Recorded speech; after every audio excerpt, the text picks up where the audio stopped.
Hello there and welcome back to the Sleepless Scientist. Tonight, the clocks tick, but not quite the way you think they do. There's a quiet murmur just beneath your awareness, the faint tick-tick-tick of a wall clock in the other room, or maybe your own heartbeat syncing up with a rhythm you've never quite understood. The air is still, your limbs heavier than usual, and something about the quiet feels stretched, as if time is holding its breath right along with you. You think you know what time is, right? Morning coffee at 8, lunch at noon, deadlines on Friday, and that yearly birthday creeping up just when you least want it. But what if none of that is real? What if all those dates and hours are just smoke signals from the mind, flimsy scaffolding over something fundamentally stranger? You probably won't survive this. Well, not if you try to think too hard about what time actually is. Physicists don't agree, philosophers have gone mad, and honestly, even the clocks might be lying. So before you get comfortable, take a moment to like the video and subscribe, but only if you genuinely enjoy what I do here. And drop a comment with where you're listening from and what time it is right now, whatever that even means. Now dim the lights, maybe turn on a fan for that soft background hum, and let's ease into tonight's journey together. You're lying on a riverbank, the air smells of wet grass and slow decay. Above you, the clouds aren't moving, the water's still, not frozen, just paused. You try to hear birdsong, nothing. Even your thoughts feel like they're stuck between frames. You've slipped into a place where time isn't ticking, or maybe it never was. You blink. The water stirs. Something creaks in the distance. Is that movement? A branch sways, but there's no wind. You begin to wonder, does time move at all, or do you move through it? That idea rattles more than it should. You've always thought of time as a river, right? Flowing forward, never backward. But what if the river's dry, and you're just dragging your boat across its stony bed? Humans have been asking this question for far longer than atomic clocks and Apple Watches have existed. Somewhere, tens of thousands of years ago, someone stared at the stars long enough to realize they weren't scattered randomly. Patterns returned. Moons waned, seasons turned, and bodies aged predictably. Time, or at least the appearance of time, was inescapable. But even back then, nobody could touch it. Nobody could bottle it or bend it, just chase it and mark it. Fast forward a few eons, you're in a dark cave, your only light from a torch crackling in a skull-shaped niche. You're not alone. There are tick marks carved into the wall, hundreds of them. Some early human tracked lunar cycles here over and over, recording the sky in bone and stone. The first calendar, a desperate attempt to catch time in the act. You sit there, cross-legged, beside the first scientist who didn't know he was a scientist, and together you watch the fire dance. He couldn't name it, but he felt it. Something slipping away each night, something pulling forward. Historians still argue whether time was discovered or invented. Maybe we only perceive it because we're wired to. A frog doesn't keep a diary, a tree doesn't wear a watch. But you've been conditioned from birth to think in timelines, birthdays, deadlines, age brackets, all neat little boxes to store your entire existence. And even so, no one agrees what it is. You reach up and try to grab the present moment, but it's already gone. The past is just memory, the future is always later, and the now is like trying to catch fog with tweezers. Here's something weird. Some cultures don't even see time the way you do. In English, time flows forward. We walk into the future, but the Aymara people of South America picture the past in front of them. They can see it. The future? That's behind them, hidden. You begin to question your own orientation. Where are you facing? Meanwhile, your body runs on its own internal time, your circadian rhythms, that melatonin drip. Your body feels time. That's why jet lag exists. You might fly across the world in hours, but your cells are still hanging out in a Paris cafe 3 time zones behind. You stretch a little. The bedsheets whisper. The room around you is dim, but you can sense dawn not far off. You wonder, if time isn't real, why does it feel so unavoidably felt? And then there's the most unsettling idea of all. What if time isn't a thing at all, but just a word we made up to describe change? Motion sequences. If the sun never rose or set, would time still exist? If your heart never beat, if atoms never wiggled, would we even have a concept of before and after? That's what some philosophers argue, that time is just a system we impose to make sense of events, a filing cabinet for chaos. But then there's the other side, the side with lasers and equations and terrifying precision. Physicists can measure time down to the femtosecond. 1/quadrillionth of a second. Entire experiments hinge on this minuscule ticking, and the most accurate atomic clocks are so precise they won't be off by even a second in millions of years. Except they are, in strange ways. If you move one of those clocks to a mountaintop, it ticks faster than the one in the valley below. That's gravity warping time, something Einstein predicted. Time doesn't tick evenly everywhere. You feel yourself lift slightly at the thought. If you lived on a satellite, you'd age just a smidge slower than your friends on Earth. Not much, but enough. So, if time stretches and bends depending on where you are and how fast you're going, how real can it be? You look back at the river, it flows again just barely. A few ripples, a frog plops lazily into the water, the clouds drift west, a breeze touches your cheek, and still, you don't know if time is passing or if you're just watching change. You've lived your whole life by the ticking of clocks, but clocks don't make time, they just measure something we still don't fully understand. You begin to suspect that this whole thing might be a trick, not a lie, but a misdirection, like watching shadows on the cave wall, mistaking them for the thing itself. The fire dies down, the river hums, and somewhere inside you, a quiet little doubt takes root. What if time isn't ticking forward at all? What if it's just sitting still, and you're the one who's moving? You open your eyes again, and the fire's gone out. Now you're standing in open grassland, barefoot and blinking under a low golden sun. No cities, no highways, just a sky that yawns forever, and a horizon smeared with pinks and dusty blue. Around you, others are stirring, figures draped in animal hide, weathered faces turned upward, brows furrowed with curiosity and instinct. You're watching the very first humans try to measure time. Of course, they don't call it that yet. The word time doesn't exist, but they feel it. It's in the way the sky dims each evening, and how the stars reappear, always in the same patterns, always returning. There's a rhythm to it, and they know it matters. It governs when to hunt, when to migrate, when the rains come and the herds move. The universe hums, and they're trying to hum along with it. You sit beside one of them, a woman marking something in the dirt with a stick. A series of lines, dots, curves. Maybe it's art. Maybe it's a calendar. Historians still argue whether prehistoric cave markings in places like France and Turkey were simply decorative or early attempts at lunar tracking. But something in your gut says yes. She's keeping track of the moon, of change. Because once you notice the sun always rises, you begin to expect it. That expectation, that's your brain wrapping itself around the concept of sequence, the idea that after this comes that. That's time, not the tick of a clock, but the ordering of experiences. And the sun. Oh, the sun is the first clock. Eventually you find yourself transported forward again, just a smidge, because suddenly you're staring at a stick shoved upright in the ground. It's casting a shadow. Slowly you watch that shadow crawl, not because the shadow is moving, but because Earth is spinning beneath your feet.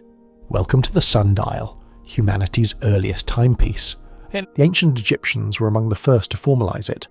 Obelisks, those tall stone needles, weren't just decorative, they were solar instruments. They could divide the day into segments just by the way their shadow shortened and stretched. You can imagine the priest watching with great ceremony, marking sacred hours, or simply deciding when it was finally okay to eat lunch. Funny how lunch always survives every era. Now you're walking through Babylon. It's loud, dusty, and weirdly familiar. People are squabbling in markets, someone's arguing about a debt. And yet, in a tower high above the fray, a group of scholars is staring up at the stars. Babylonians didn't just count days, they tracked the heavens like obsessive librarians. They divided the day and night into 12 hours each, mostly because they liked the number. 60/60 was neat, you see. It could be divided evenly by 2, 3, 4, 5, and 6. That's why we still have 60 seconds in a minute, and 60 minutes in an hour. Ancient Mesopotamian math left a permanent timestamp on your phone screen. You feel your modern brain start to itch. That moment when you realize the entire architecture of your day, your meetings, meals, sleep schedule, all rest on someone else's obsession with base 60 math over 4,000 years ago. Time, once again, doesn't feel like a law of nature. It feels like a habit.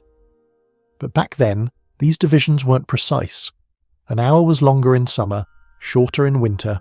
They didn't care. Hours were just about dividing the sunlight into reasonable chunks. You could nap at noon and still be ahead of your time. You leap again, jarringly this time, and now you're in ancient Rome. The roads are cleaner, the accents sharper, and there's a sundial mounted outside a public bathhouse. You approach, curious, and someone sighs beside you. A man with olive skin and an exhausted expression. "It's noon again," he grumbles, squinting at the dial. "Time for more taxes." Turns out the Romans imported the sundial from the Greeks, who stole it from the Babylonians. Classic empire behaviour. They even set up public timekeepers, large stone dials that regulated the working hours, legal business and meal times. In a way, they invented the 9-to-5 grind. Sorry. Still, Roman hours were inconsistent. They varied with the seasons, and people mostly used them as rough guides. So if a friend said, "Meet me at the 3rd hour," you kind of eyeballed it. It was less precise scheduling, more vague vibes. And honestly, that sounds kind of nice. But humanity was restless. Time kept slipping through their fingers, and soon, sundials weren't enough. What about cloudy days? What about night? Enter the water clock. You're ushered into a temple, quiet and echoing. A vessel sits in the centre, dripping steadily into a lower basin. Drip, drip, drip. Each drop represents a sliver of time. Ancient Greeks called them klepsydros, meaning water thieves, because they stole time from the present, one drop at a time. Klepsydros could measure court speeches, track meditation intervals, and even help early scientists time their experiments. Suddenly, the concept of time was no longer just solar. It was mechanical, repeatable, portable. A quick side note for your sleepy amusement, in China they took it up a notch. By the 11th century, one emperor had a water clock tower that ran an entire mechanical puppet show. Little wooden men rang bells and waved flags on the hour. Because why not have some drama with your seconds? You pause there, in the shadow of that clock tower, and realise something eerie. Every leap forward in timekeeping hasn't just changed how we measure time, it's changed how we feel it. The sundial tied us to the sun.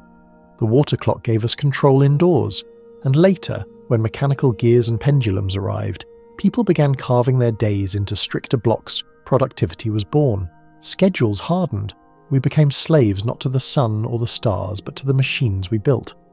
But here, in these early echoes, time still has a softness, a gentler rhythm.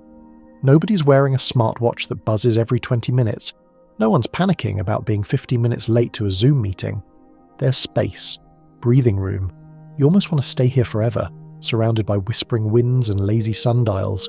But time won't let you, or you won't let yourself. Because as much as humanity has tried to control time, to trap it, shape it, organize it, it never quite behaves. Like a shadow that won't hold still, or a whisper you can't replay. And in the back of your mind, something's stirring. A thought you can't quite hold yet. What if time isn't a thing at all? What if it's just a mirror, a reflection of change, a product of memory? The echo left behind when something shifts. But let's not get ahead of ourselves. For now, the sun is still rising, the shadow is still stretching, and you're still sitting next to the woman marking the moon with dots in the dirt. She looks at you, smiles faintly, and says nothing. Because she doesn't need to. She already knows. Time doesn't need words to feel real. The sun shifts again, higher now, and as the sky brightens, the landscape around you dissolves. You feel it before you see it, a subtle crunch beneath your feet, the arid hush of the desert, and the distant chime of bells. You're in ancient Mesopotamia now, where the earliest civilizations tried to wrap time in stone and ritual. You pass through ziggurats and mud brick alleys, where scholars with reed pens dip into ink and scribble onto tablets. Clay tablets. Not texts about love or conquest, but about calendars, lists of celestial movements, patterns of eclipses, forecasts of planetary alignments. Here, time is no longer just a tool for surviving seasons, it's becoming power. Whoever controls the calendar controls the kingdom, and so the rulers consult their astronomer priests, not just for planting and harvest, but for when to declare war, crown a king, or sacrifice to the gods. Because if you can predict the heavens, you can claim to understand the divine. You squint up at the sky alongside them, the stars flicker, the moon swells. These people don't just look at the night, They read it like scripture, a clock made of stars. Then you blink and the language changes. You're in ancient Egypt now, sandaled and shaded, watching the Nile spill over its banks. And guess what? That annual flood is a clock too, a watery metronome by which life, death, and taxes are all measured. Egyptian priests watch Sirius, the dog star, as it rises just before the flood that's their New Year's Eve. Time here is so deeply tied to the land that the calendar isn't just about months or moons, it's about survival. You trail behind a scribe who's carefully marking the days of the civil calendar, a 365-day cycle split into 12 months of 30 days each, with a bonus, 5 extra days tacked on at the end, no leap years yet. The math's a bit off, and the seasons begin to drift over centuries like unmoored boats. Still, it's astonishing. Time, carved into bureaucracy. Historians still argue whether the Egyptian calendar was used more for farming or religious ceremony. But either way, it's clear, the idea of time has become more than just celestial rhythm. It's turning into a system. You move again, eastward this time, and the air is cooler, the rhythm slower. Now you're walking through ancient China, paper scrolls, water clocks, bamboo flutes. Here, time isn't about seconds and hours, it's about harmony, yin and yang, the flow of qi. Entire philosophies are built around the timing of actions, the alignment of seasons, and the cosmic ballet of the 5 elements. You pass a man meditating beneath a plum tree. He's not watching the sun or counting minutes, he's observing change, the falling of a blossom, the stillness of air. In the I Ching, time is embedded in cycles, not linear but circular, like breath, like waves. You begin to understand. To these people, time isn't a ladder, it's a wheel. Elsewhere, the Mayans are tracking time with terrifying precision. You're suddenly standing in front of a massive stone wheel, etched with glyphs and serpents. The Mayan long count calendar doesn't just track years, it maps epochs. They can tell you what day of the week it will be in 10,000 years. If that doesn't give you existential vertigo, nothing will. You walk through jungle temples, each aligned perfectly with solar events, equinoxes, solstices, even eclipses, predicted with chilling accuracy using nothing more than shadow and stone. You step back, breathe. It's all so massive. And here's the wild part. Almost every major ancient civilization, Egyptian, Mesopotamian, Chinese, Mayan, Indian, Greek, independently created calendars. Not all the same, not all correct, but all chasing the same thing. Order. Proof that this strange, slippery thing called time could be trusted. You start to see it now, how calendars became not just tools but cultural mirrors. Some cultures, like the Mayans or Hindus, built cyclical time systems, history repeating. Birth, death, rebirth. Others, like Rome or the later Christian West, saw time as linear, a one-way street leading to an end, a judgment, a conclusion. And in this tension between cycles and lines, you feel the entire human experience twitch. You sit down on a cracked stone step somewhere between Babylon and Beijing and close your eyes. Time pulses around you, sometimes fast, sometimes slow, sometimes not at all. And you begin to wonder, are calendars more about nature or control? Because here's the twist. Calendars get political. Oh yes! Julius Caesar struts into view with his laurel wreath and ambition. It's 46 BCE, and the Roman calendar is a mess. The seasons are out of sync. Religious festivals are drifting like untethered balloons. Julius, ever the fixer and empire builder, calls in some Alexandrian astronomers and commissions the Julian calendar, a solar calendar. 365 days, with a leap year every 4. Boom. Order restored. You peek over his shoulder as he signs the decree, and you can't help but grin. He's not just adjusting the dates, he's adjusting power. Fixing time was a flex. It made him look eternal. And just when that starts to settle in, the Christian church picks up the calendar baton. Fast forward a few hundred years, and you're sitting in a smoky Vatican office in 1582, watching Pope Gregory XIII tap his fingers impatiently. The Julian calendar has drifted by 10 days, throwing Easter all out of whack. Enter the Gregorian calendar, the one you probably use today. They skipped 10 days to realign with the equinox. People went to bed on October 4th and woke up on October 15th. Imagine missing your birthday because the Pope said so. And yet, it stuck. Mostly. Orthodox Christians kept the old system. Some countries took centuries to switch, and even now we still wrestle with the imperfections: leap years, time zones, daylight saving time. Don't even get started on the international dateline. It's like someone let Salvador Dali design geography. Time, despite our best efforts, still squirms. So here you are, time-bound, calendar-driven, riding a system that's ancient, fractured, and surprisingly fragile, but also human. In all of this, sundials, star maps, lunar glyphs, you see the fingerprints of people who just wanted to understand their world, to mark when the rains would come, to know when to bury the dead, to find some sense of rhythm in the chaos. And you? You inherit that rhythm. You count down to weekends. You celebrate New Year's Eve. You set reminders for dentist appointments and birthdays. You're doing exactly what those Babylonian astronomers did, just with better shoes. The wind shifts, bringing the scent of parchment and candle smoke. You rise. Time, it seems, has always been a story we tell ourselves. A myth we agreed upon. A shared hallucination, albeit a very useful one. Still, there's a question that lingers like smoke in your nostrils. If time is this flexible, this changeable, political, cultural, calendrical thing, can it truly be real? You're on a ship now, not a real one. More like an idea of a ship drifting through an impossible fog made of chalkboard equations and the soft humming of violins. Ahead, a man with a powdered wig stares pensively into the grey, eyes fixed on something you can't quite see. Meet Isaac Newton, the father of classical physics, the guy who got bonked on the head with an apple and invented gravity, or so the myth goes.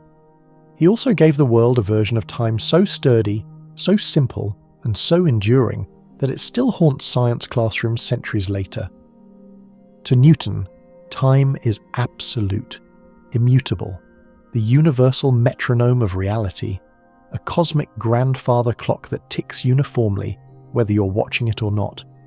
Events may come and go, people may live and die, but time itself just marches on, steadily, indifferently, relentlessly. He even said it out loud in one of his rare poetic flourishes: absolute, true and mathematical time of itself and from its own nature flows equably without relation to anything external. Sounds pretty final, doesn't it? But as you float beside him, you start to notice something odd. This ship isn't really moving. Or maybe it's moving, but there's nothing to measure it against: no stars, no land, just fog, just void. And then Newton turns calmly and offers you a cup of tea. We must have a fixed background, he says. Something that stays the same, so we can understand what changes. You take the cup, though the tea inside is lukewarm and somehow heavy. He's talking about space and time as absolute frameworks, as cosmic scaffolding. In his model, time doesn't depend on you or anyone. It's there, even in an empty universe. Even if nothing happens, time flows. It's a comforting idea, honestly. Very neat, very clockwork. Like reality is just gears ticking away inside a sealed box. Predictable, reassuring, except it's not entirely accurate. Not that Newton knew. His vision worked brilliantly for most of human-scale experience. Apple trees, cannonballs, moon orbits, and that's the thing, his laws worked. Still do, in many contexts. Engineers use Newtonian mechanics every day to build planes, bridges, roller coasters. His version of time got results. But there's a problem. You sip the tea, it's thicker than expected, like time syrup. Because Newton's universe assumes that time doesn't care where you are or how fast you're moving, that it's the same everywhere, always. And yet, if you step off the ship, you notice something unsettling. The fog bends, just slightly. But it bends, because in the centuries since Newton, cracks started forming in his perfect cosmic clock. Tiny things didn't behave the way they were supposed to. Mercury's orbit wobbled in a way Newton's math couldn't explain, and light refused to be tamed by the laws of absolute time. It always moved at the same speed, regardless of how fast the observer was going. That's when the ship gets another passenger. A man with wild hair and a far-off look in his eyes, as though he's seeing time itself unravel into string. Einstein steps aboard, quietly, and Newton sighs. You sit between them, teacup trembling. It's a quiet standoff, these two titans. Newton, with his perfect gears and invisible clock. Einstein, with his bent space and slippery seconds. Einstein didn't destroy Newton's version of time, he just revealed its limits, like finding out your favourite map is upside down, or that your kitchen clock runs a little faster every time you run up the stairs. In Einstein's universe, time isn't absolute, it's relative. It depends on motion, on gravity, on perspective. Which means two people can experience different amounts of time if they move differently or stand in different gravitational fields. You glance between the two physicists, unsure what to believe. Newton's model is solid, dependable. Einstein's is trickier, more accurate, but harder to feel in your bones. You know the Earth moves, spins even. But to you, standing still, everything feels still, just like time feels steady, but it's not. And here's the weirdest part. Even before Einstein, some folks suspected Newton's clockwork wasn't quite right. In the 19th century, philosopher Ernst Mach questioned the very idea of absolute space and time. He asked, if the universe were empty except for two spinning objects, how would you know they were spinning? With no background, no context, motion becomes meaningless. So does time. Historians still argue whether Mach's critique directly influenced Einstein, but the timing is curious, isn't it? So now you're floating in that fog again. Newton's ship has drifted. Einstein is folding the fog like fabric. Time, once a solid line, is now elastic, stretchable, relative. But here's the part that sticks in your teeth like a popcorn kernel.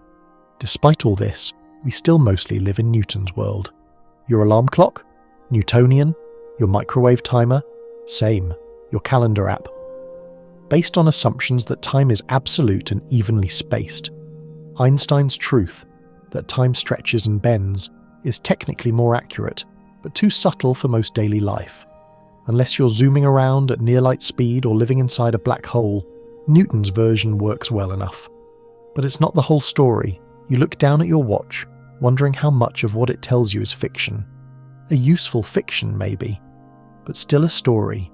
A narrative we tell ourselves so we don't get lost in the fog. And just like that, you begin to suspect something radical. Maybe time isn't this big, reliable force we've been taught to trust.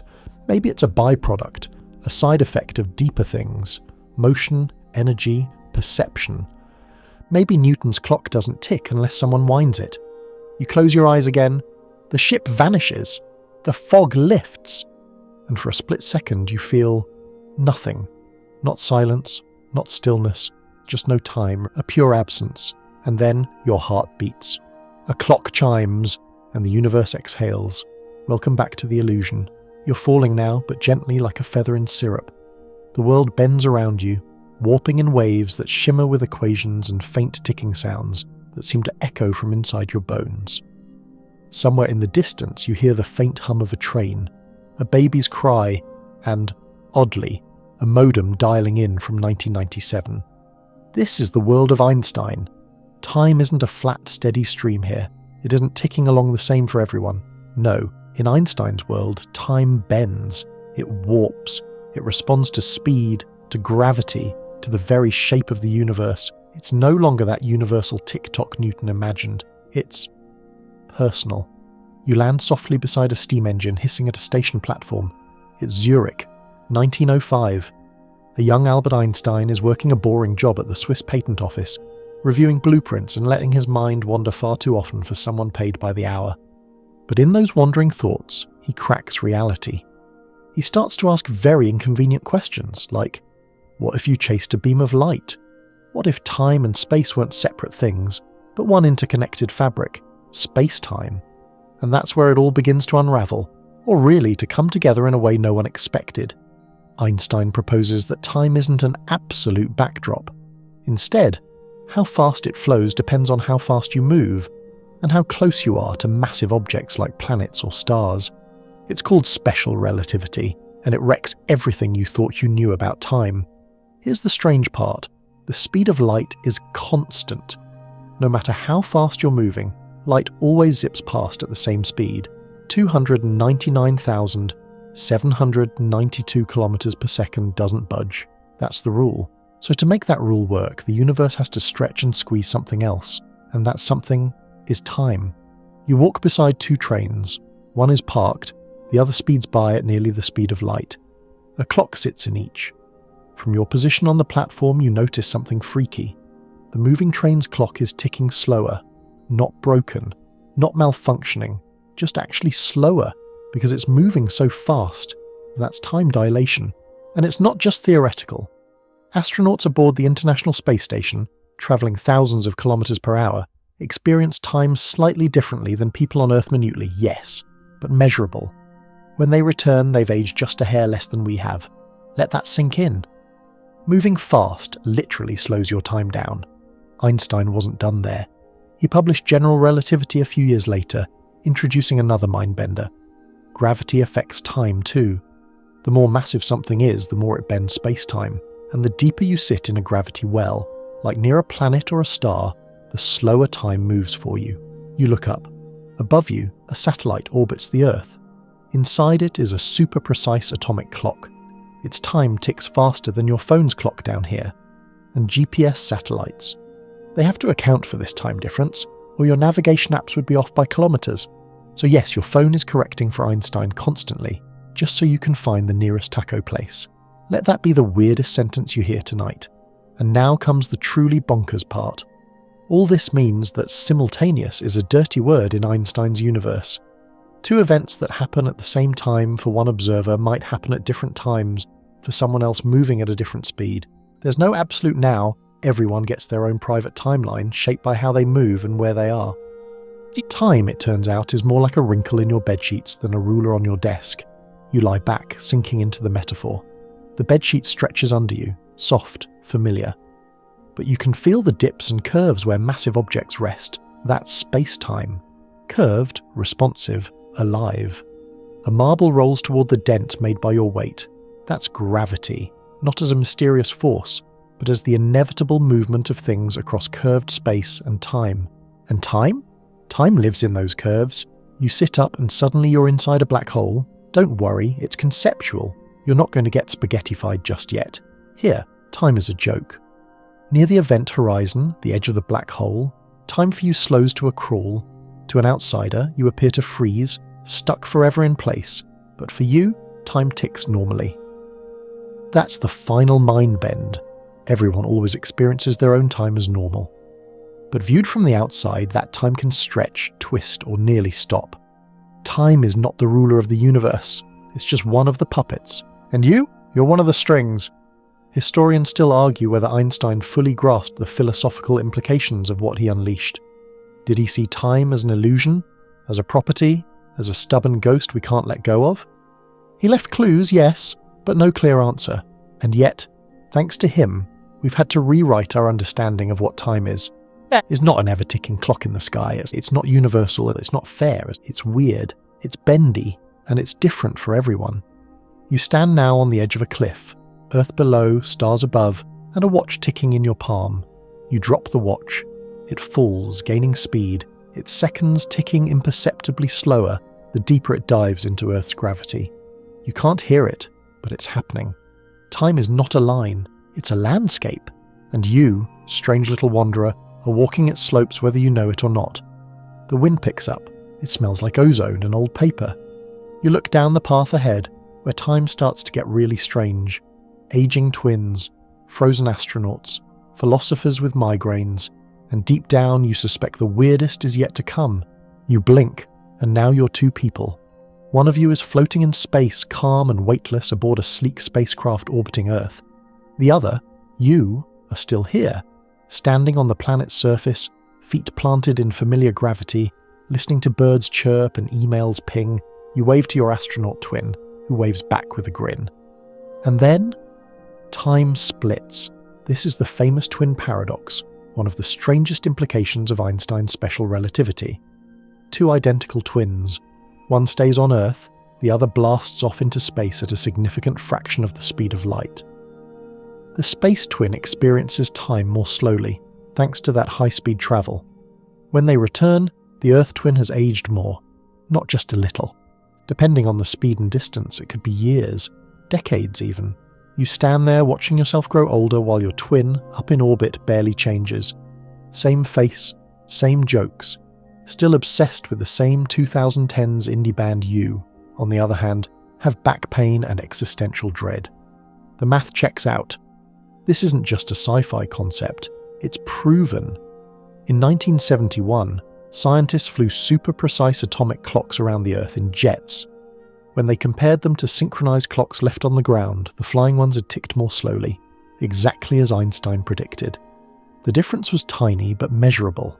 Now imagine scaling that up. Say you sent your twin on a journey to Proxima Centauri, our nearest star, about 4.24 light years away. If they travelled close to the speed of light, they'd get there and back in maybe a decade. By their clock, you, waiting on Earth, might age 40 years in that same span. You're wrinkled. They're basically still glowing with youth. Awkward family reunion, huh? And while you're mulling over that, let's toss gravity into the mix. Remember general relativity? Time runs slower in stronger gravitational fields. That means if you lived at the base of Mount Everest, you'd age slightly slower than someone at the summit. We're talking nanoseconds, but still, time is picky. It's like that friend who claims to be low maintenance, but needs the thermostat set to exactly 72.3 degrees Fahrenheit. Even more dramatic? Black holes. You stroll closer to the concept of one. Don't worry, just a mental field trip. Near the event horizon of a black hole, gravity is so intense that time practically freezes. You could watch a clock hovering just above the edge tick slower and slower and slower until it nearly stops. For the person falling in, however, time feels normal. They're just on a very short, very unpleasant trip.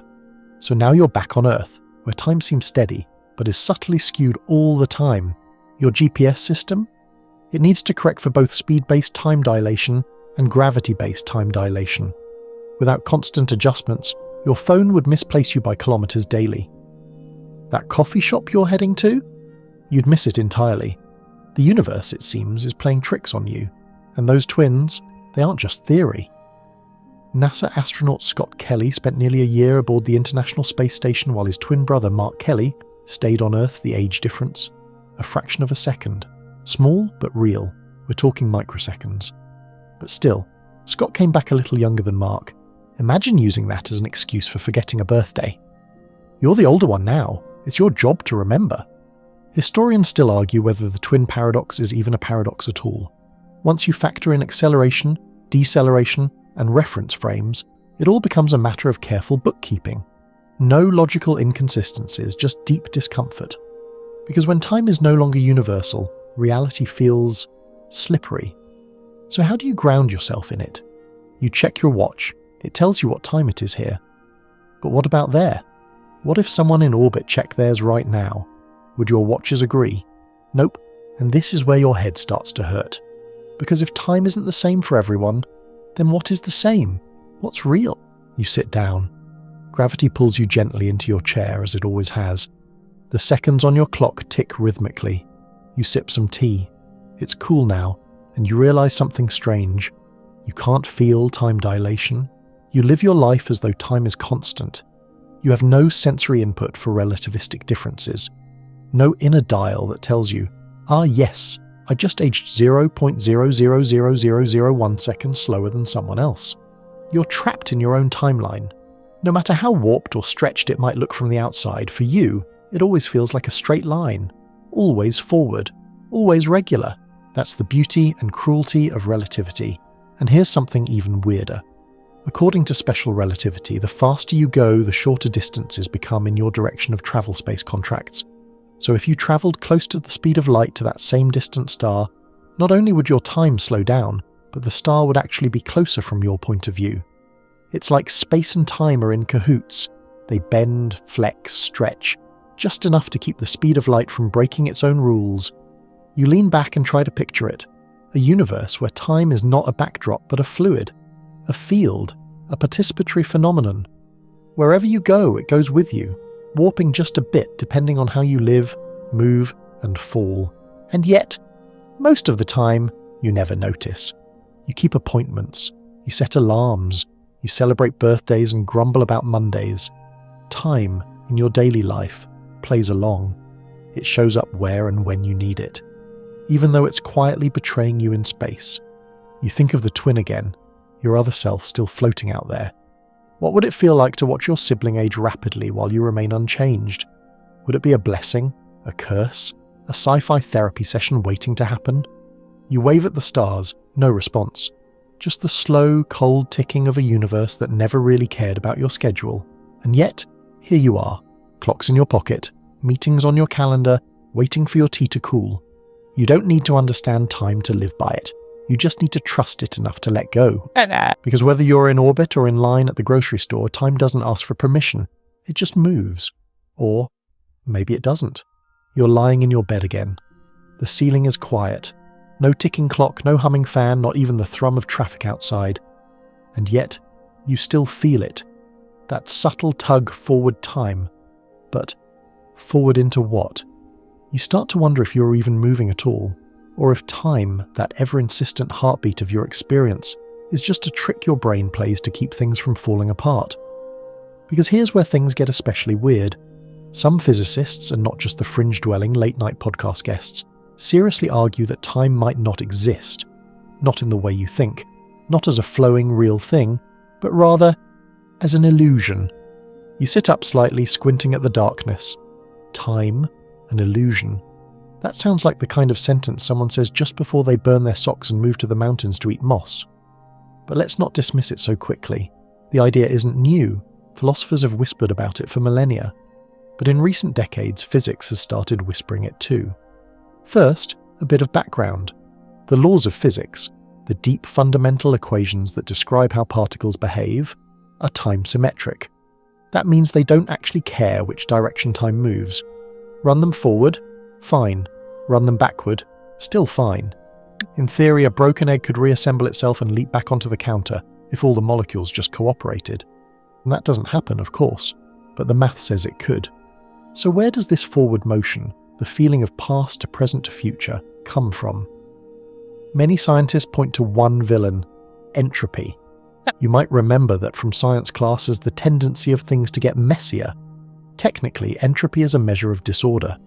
The second law of thermodynamics says that in a closed system, entropy always increases over time. A hot cup of tea cools down, a sandcastle crumbles. People age, not the other way around. And because entropy tends to rise, we get an arrow of time, one direction, from low disorder to high disorder. But here's the mind twister. What if that arrow is the only thing that makes time feel real? You picture it now, a line of dominoes falling. You can watch the direction of collapse and know which way the event played out. But if you watch just a snapshot, one single frame, you wouldn't know which way the fall was happening. That's your universe. A series of states, snapshots, frames of a cosmic movie, and time, just your mind linking those frames together into a story. Some physicists argue that the universe doesn't evolve in time. Rather, it just is. A static block of existence with every moment, past, present, and future, already laid out like slices of bread in a loaf. You're not riding a train through time. You are the train, the whole thing, all at once. This view is called the block universe theory, and it's gaining fans. In the block universe, the past isn't gone, and the future isn't yet to happen. They all exist equally. You just experience them one at a time because of how your brain works. Think of a film reel. Every frame is there all the time, but your projector only shows one frame per second. Now breathe. Because that idea, it hits hard. It means time might not flow at all.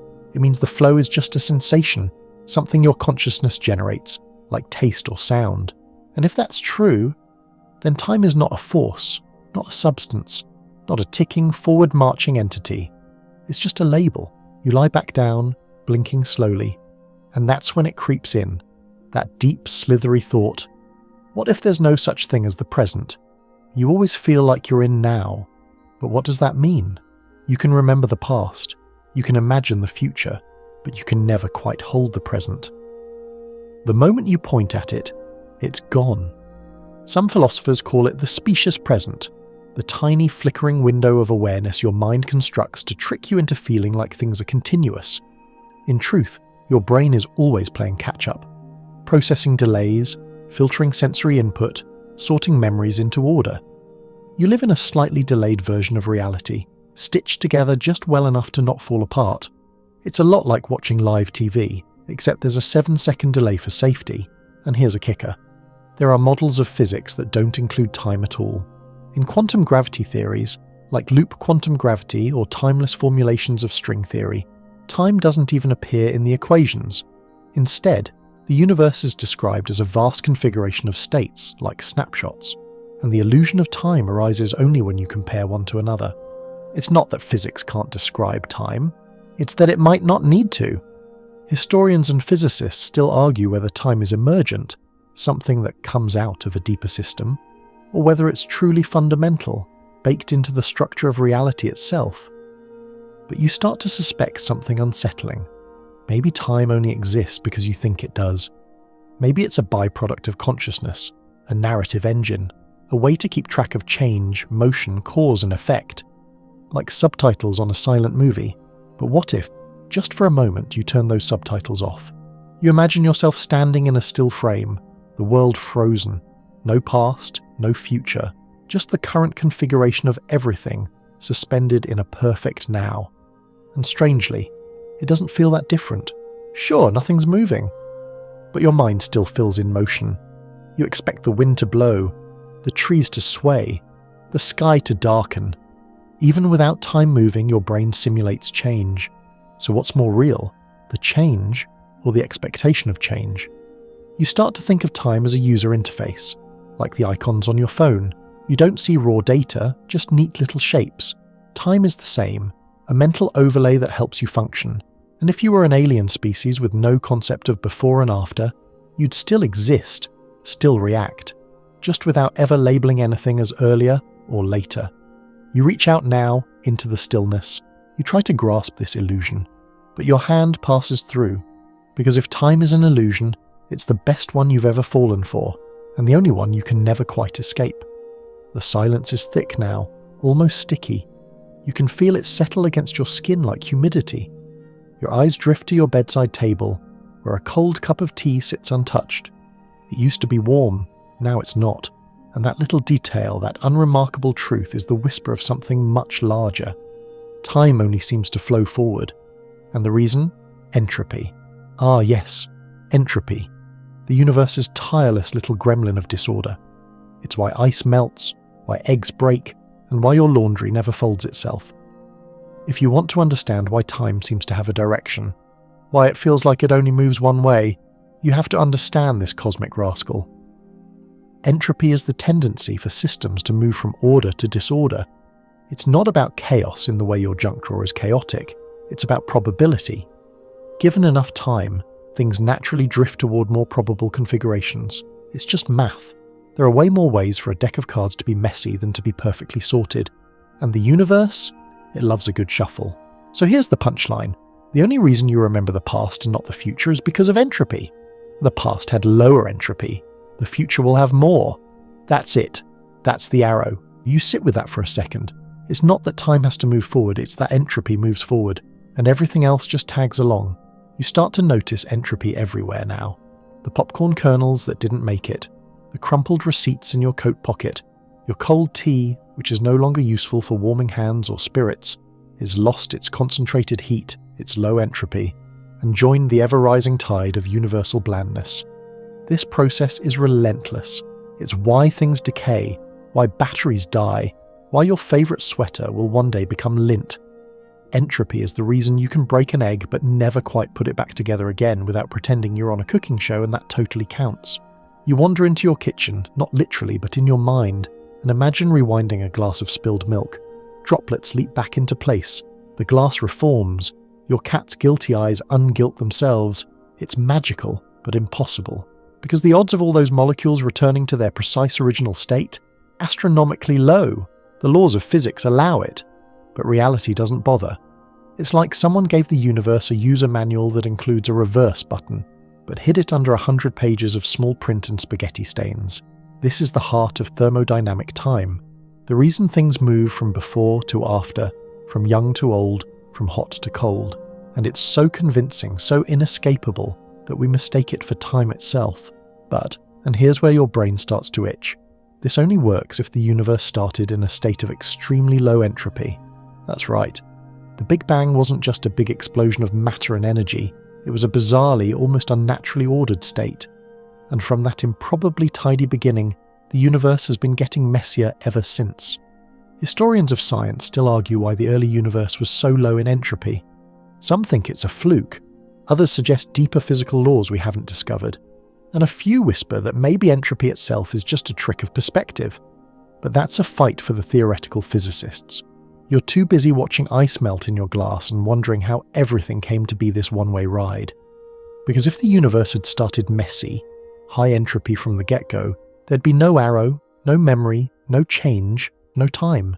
You breathe slowly, letting that settle in. Time, as you know it, only emerges because things break, decay, unfold. It's less like a river and more like a spreading stain. And your entire experience of reality, your life, your memories, your expectations, is bound to the fact that things fall apart. Entropy is the ultimate spoiler. And yet, you also find beauty in that. Because this arrow of time, born from disorder, gives meaning to the moments you cherish. Sunsets fade, music ends, people grow old. But without entropy, there'd be no progression, no contrast, no before and after, just a flat, featureless eternity. You remember a fringe idea you once read about? What if time flows backward in some other part of the universe? Yes, really. Some cosmologists have proposed that beyond the Big Bang, or beyond black holes, or in other branches of a multiverse, there might be regions where entropy decreases, places where the arrow of time runs in reverse, entire universes living their lives backward from our point of view. Would they remember the future? Would they see us as the backward ones? Would cold tea slowly grow warm? Probably not, but it's oddly soothing to think about. And then comes the ultimate entropy bomb, heat death.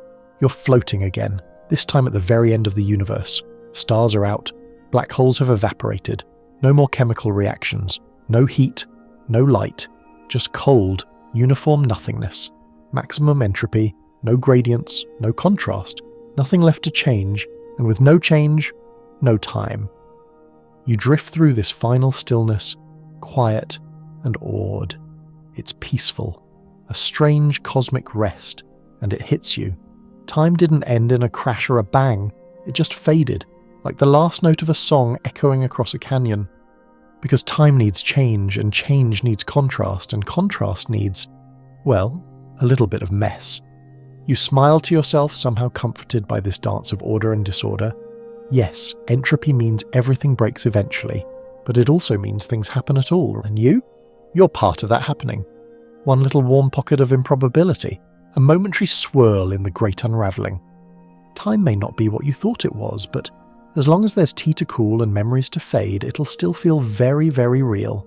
You're underwater now, not physically, just the way your mind feels when it brushes up against quantum physics. Every thought becomes a ripple, every answer splits into more questions, and time stops pretending to behave. This is the quantum realm, and here your old ideas about time, directional, continuous, reliable, start to fall apart like cheap origami in the rain. You reach out and touch a single particle.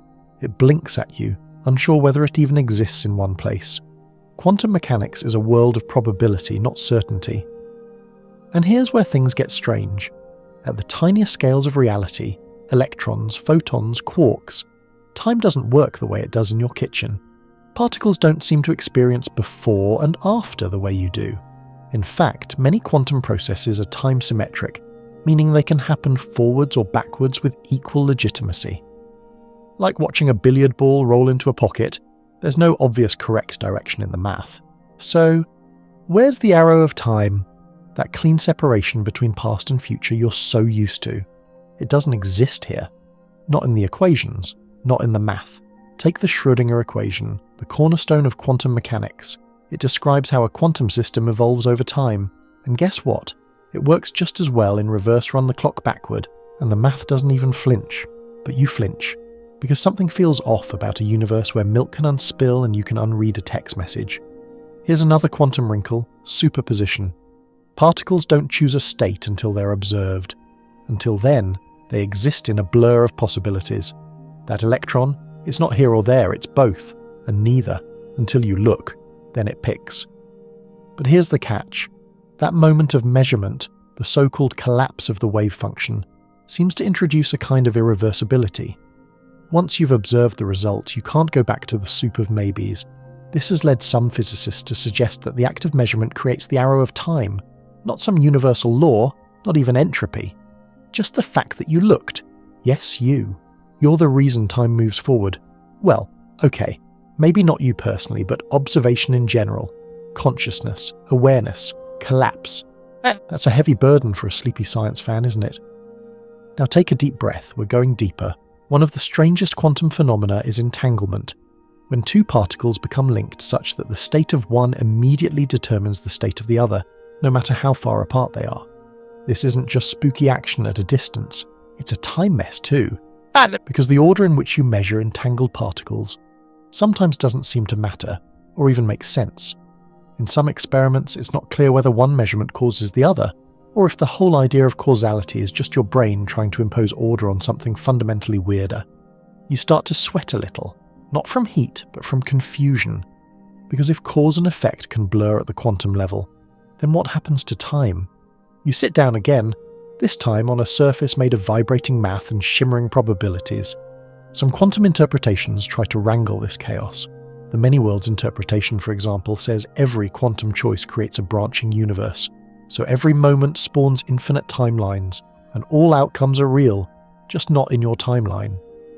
Which raises the question, is your experience of time just one thread in a cosmic yarn ball of possible histories? And here comes a truly brain-bending idea. The universe might not need time at all. Some theories of quantum gravity, like the Wheeler-DeWitt equation, don't even include time as a variable. It's just not there. This equation attempts to unify quantum mechanics with general relativity. No big deal. And in doing so, it seems to describe a universe where everything just is no ticking clock. No flowing river, just a static structure, a wave function of the universe. If this is true, then time is not fundamental. It's not stitched into the fabric of reality. It's something that emerges when certain conditions are met, like heat, complexity, or observation. You feel like you're standing behind the curtain now, peeking at the stage machinery. Time, that grand illusion, might be a byproduct. A story told by a universe that doesn't need it. You reach out again, slowly now, and touch a particle frozen in time. Or maybe it's moving, or maybe there's no difference. Historians still argue whether quantum theory implies that time is real, illusory, emergent, or just misunderstood. There's no consensus, just camps. Some say time is fundamental. Others say it's nothing more than a psychological artifact. And the rest? The ones who whisper in hushed tones at physics conferences? They say we might never know. So what are you left with? You, sitting quietly in your bed, surrounded by a universe that may or may not have time, trying to fall asleep in a dimension that might not exist. You stare at your alarm clock. The numbers change. But do they mean anything? If time is emergent, does it care that you're running late? If time is an illusion, should you cancel your dentist appointment? Probably not. Even if time isn't fundamental, it's still useful. It still works. It still organizes your experience into before and after, into cause and effect, into coffee, energy, regret. The quantum world may be fuzzy, time-blurred, and causally chaotic, but your world still gives you cereal in the morning and bills at the end of the month. And sometimes, that's all the reality you need. Still, you close your eyes, and for a moment, you try to imagine a world where time never began, where everything just is, eternally and unchanging, a cosmic photograph rather than a movie, and you wonder, if nothing changed, would you even notice? Or would your consciousness simply dissolve into the eternal now, never knowing it had once been a creature who asked, "What time is it?" You're in a hallway now. It stretches in both directions, dimly lit, endless, lined with mismatched doors. Some are slightly ajar, others are locked tight. You take a step forward, and your footsteps echo too loudly, like they belong to someone else. You're here to open a few doors, but fair warning, the contents might melt your brain. Welcome to the paradox wing of time, because once you start asking if time is real, you eventually ask, can you mess with it? You've already felt time slow down in gravity wells. You've drifted beside fast-moving twins. You've watched clocks tick unevenly on mountains versus valleys. So naturally, your next question is, can you go backward? The door in front of you creaks open. You step into a room where everything is happening out of order. A teacup reassembles. Rain flows upward. You watch yourself walk backward out of the room you haven't yet entered. It's unsettling, but not impossible. See, physics doesn't strictly forbid time travel, at least not in the forward direction. That's easy, you're doing it right now. Even more dramatically, if you could travel near the speed of light or camp out near a black hole, You could experience time dilation that lets you jump forward in time, where years pass for others and only hours for you. But backward time travel, that's where things get spicy. Some solutions to Einstein's general relativity equations allow for something called closed time-like curves, paths through spacetime that loop back on themselves. Theoretical physicist Kurt Gödel found one such solution in 1949, involving a rotating universe where, in theory, you could revisit your own past. You lean over a railing and see a spiraling corridor below, time folding in on itself like a cinnamon roll baked by a very confused god. But here's the catch. Most physicists believe nature has a way of slamming the door shut on paradoxes, because if time travel were allowed, then you could prevent your own birth. This is the grandfather paradox. You travel back in time and accidentally, or, accidentally, stop your grandfather from meeting your grandmother, which means you're never born, which means you never travel back in time, which means, oh no, causality eats itself. But wait, there's more. Some theories try to dodge the paradox entirely. One is the Novikov self-consistency principle, which suggests you can travel back in time, but anything you do was already part of history. So, if you try to kill your grandfather, something will always stop you. Your gun jams, you trip, you get distracted by an anachronistic latte. You can't change the past. You can only play the part you were always meant to play in it. This turns the past into a kind of scripted theatre. You can participate, but not improvise. Still, another possibility throws out that rulebook entirely. The many worlds interpretation again. If every quantum possibility creates a new branch of reality, then maybe travelling to the past doesn't change your timeline, it creates a new one. Kill your grandfather, and sure, in that world you're never born. But you, the time traveller, came from a different branch and just made a new one. You've created a fork, not a contradiction. It's tidy, but lonely. You can't return home, only move sideways into new branches of reality, forever making fresh timelines with every meddling decision. You pull open another door and step into a lab. There's chalkboard math everywhere, and in the corner, a tired physicist is scribbling on napkins. He's trying to build a wormhole, a theoretical tunnel through space-time connecting distant locations, and possibly different times. If such a wormhole could be stabilized, perhaps with exotic matter that has negative energy density, because of course it would, you could use it as a time machine, enter one end, pop out at the other, and depending on how it's manipulated, arrive in the past. This is real physics, real equations, real speculation. No one's built one, of course, not yet, and maybe never. But the universe might allow it. Historians still argue whether time travel is physically forbidden or just practically impossible. There's no consensus, just a lot of coffee-stained notebooks and sci-fi novels written by people who looked too long into the hallway and decided to run screaming into fiction. But what really bothers you isn't the possibility of time travel, it's the problem of causality. Because once you admit time might be flexible or even loopable, you have to ask, what causes what? Can an effect cause its own cause? You remember the so-called bootstrap paradox. You receive a mysterious blueprint in the mail. You build the time machine it describes. You go back in time and mail the blueprint to your past self. But who wrote it? Where did the information come from?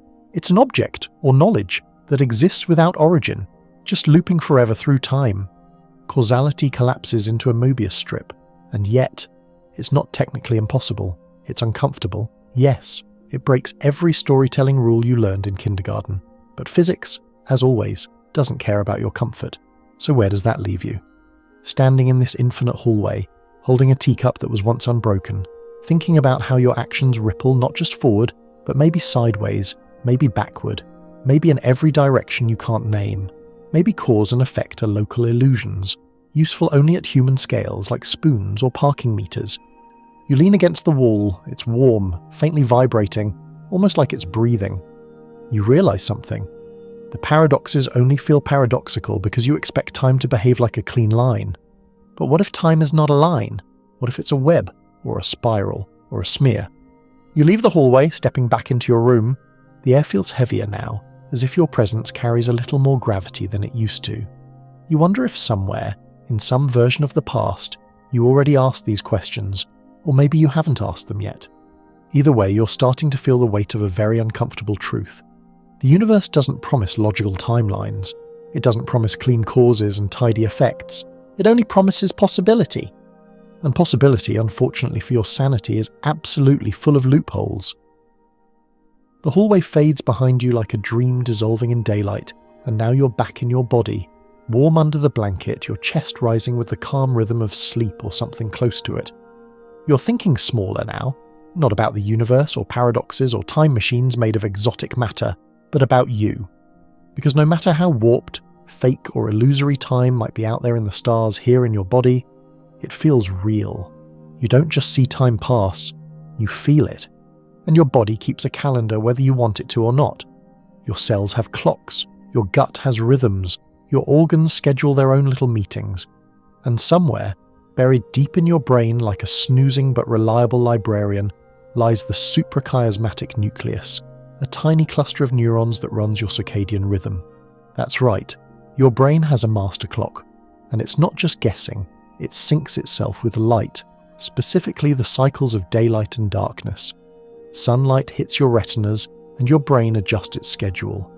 It tells your body when to wake, when to rest, when to eat, and when to pretend to sleep while scrolling endlessly through social media. You, like all creatures on Earth, are ruled by a roughly 24-hour cycle. But here's the weird part. Your natural circadian rhythm isn't exactly 24 hours. It runs slightly longer, about 24.2 hours on average. Left in complete darkness with no cues, your body starts to drift.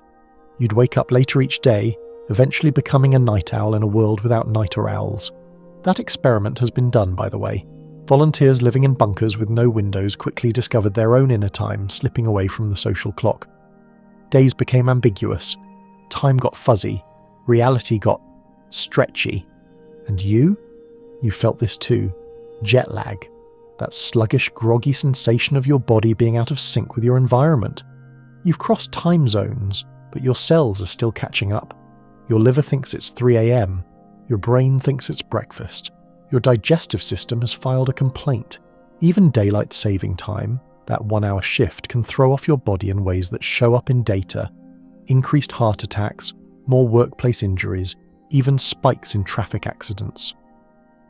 Your biology isn't just passively tagging along, it's trying desperately to stay in rhythm. Historians still argue whether our earliest ancestors had rigid daily schedules or followed more flexible, seasonally driven routines. But what's clear is that timekeeping has always had a biological basis.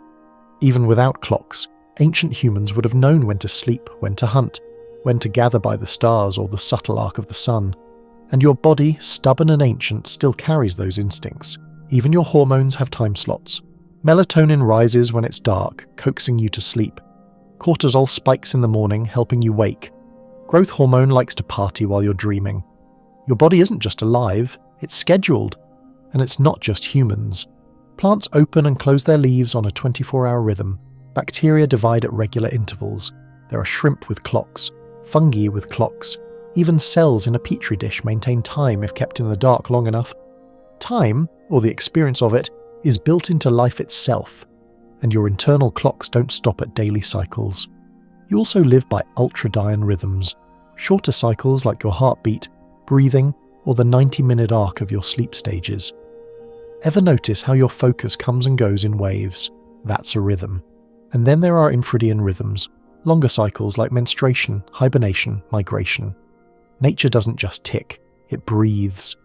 You roll onto your side now, adjusting your blanket, and think of all the clocks ticking inside you. Not the ones on your wrist or your wall, but in your brain, your bones, your blood. Your sense of time, your experience of a minute or an hour isn't just mental, it's embodied. In fact, studies have shown that even without external cues, most people can estimate the passage of time with surprising accuracy. You know when 5 minutes have passed, you can feel an hour dragging by or vanishing in an instant. But you also know that subjective time is slippery. Time flies when you're having fun. It crawls when you're waiting for a text back. That's not just poetic, it's neurological. When you're alert and stimulated, your brain processes more frames per second. Time feels full, rich, fast.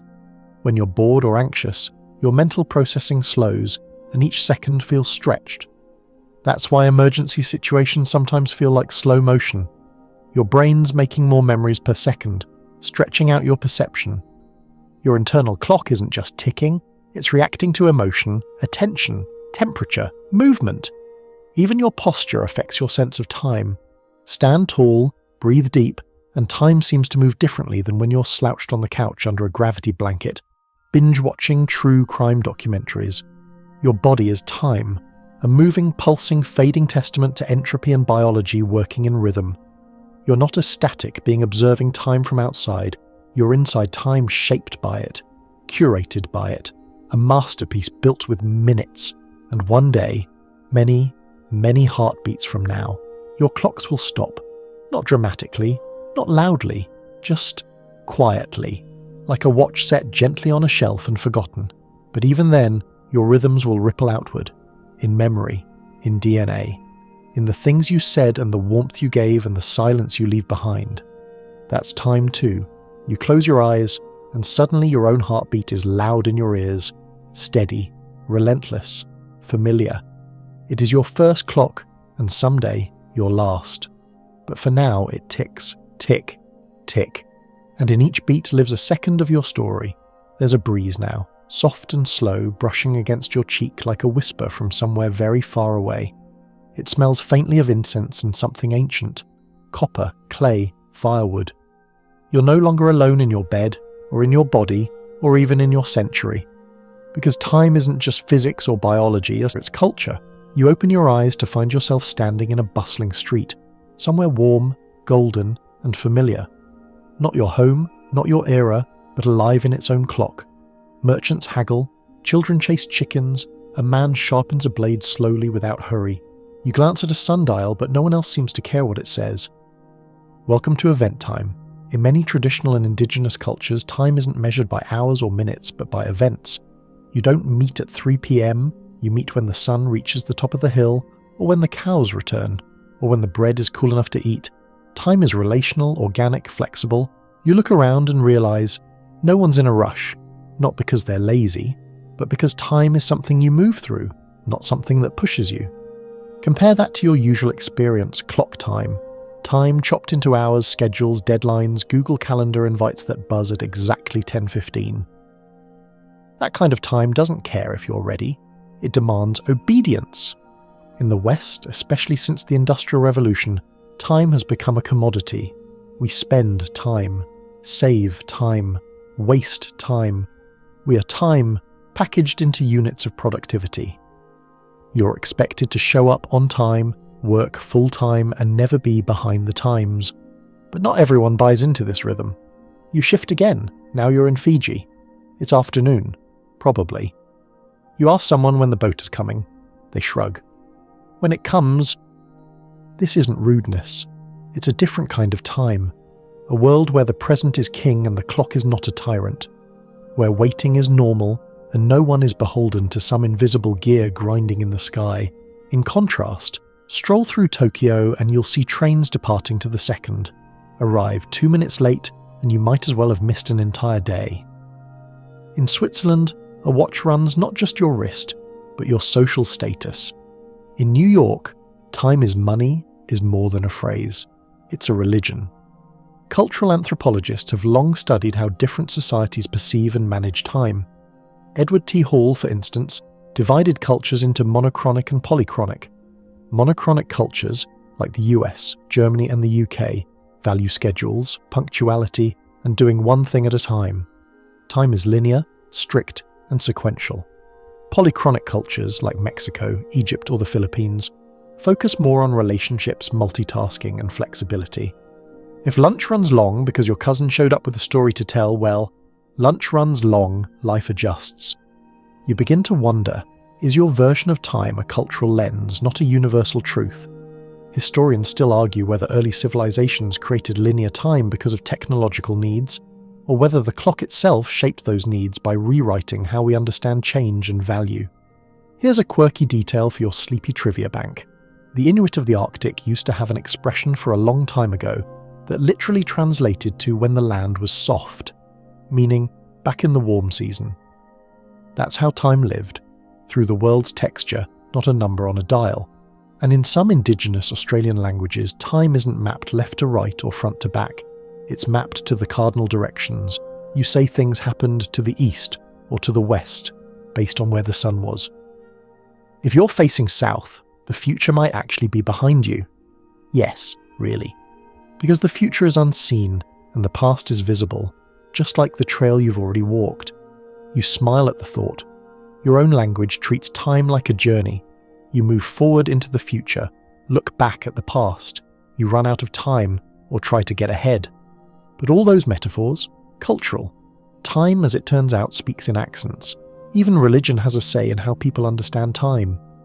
In Abrahamic traditions, Judaism, Christianity, Islam, time is generally linear, a beginning, a middle, and an end. Creation, redemption, judgment. A plotline, a clock that leads to consequences. But in Eastern philosophies, Hinduism, Buddhism, Taoism, time is often cyclical. Rebirth, samsara, balance. You don't march forward, you spiral through lifetimes or ride the flow of the Tao past, and future aren't so different. They're just phases. So what's real then? Is time a river you float down, or a wheel you spin, or a mountain you're climbing? The answer depends not on your physics textbook, but on where and how you grew up. That realization hits gently but deeply. You've been trained your whole life to think about time in one specific way. Linear, scheduled, quantifiable. But it could have been different. In another place, you might have greeted the morning with a stretch, not a stopwatch. Measured life in seasons, not quarters. And here's the secret. Even now, in your supposedly modern world, these cultural clocks still clash. That's why international meetings go sideways. Why deadlines mean different things to different teams. Why tourists get annoyed waiting for dinner in Greece. And why Swedes stare at you if you're 5 minutes late. Your watch doesn't just tell the time, it tells a story. And you're a character in that story, conditioned to respect minutes, to chase productivity, to see free time as something to earn. But maybe, just maybe, you don't need to live on a stopwatch. Maybe you can shift slowly into another rhythm, like listening instead of measuring, like watching clouds instead of seconds. You close your eyes, and time, that ever-present companion, sighs and stretches beside you. For a moment you forget what day it is, and for the first time in a while it doesn't matter. It's dark now, not unsettling darkness, just soft, velvety black, the kind that blankets everything in gentle silence. No ticking clocks, no glowing screens, just you, a slow breath, and the low hum of time slipping away into something quieter. You lie still, eyes half closed, and feel it, the slow dissolve of the self across the minutes. Not death, not sleep, just the hush before understanding you've swum through physics, tiptoed across paradoxes, bent space, and watched entropy quietly sabotage your tea. But tonight you're floating toward the edge of the question itself. What happens when time ends? Not for you, not for your phone battery or your Netflix subscription, for everything, for the entire universe. You picture it, a slow, cold unraveling, stars dying one by one, galaxies drifting apart in a cosmic loneliness so profound, even light gives up trying to cross it. This is the heat death of the universe, where entropy reaches its maximum, energy is useless, and change grinds to a stop. And remember, if there's no change, there's no time. It doesn't end in fire, it ends in sameness, in stillness, a sea of cold particles too tired to move. Everything happens, and then nothing happens forever. Historians of science still argue whether this is the true fate of the cosmos, or just a chapter in a much stranger book. Some posit a big crunch instead. The universe collapses back in on itself. Others whisper of a big bounce, a cycle of birth, death, and rebirth on a universal scale.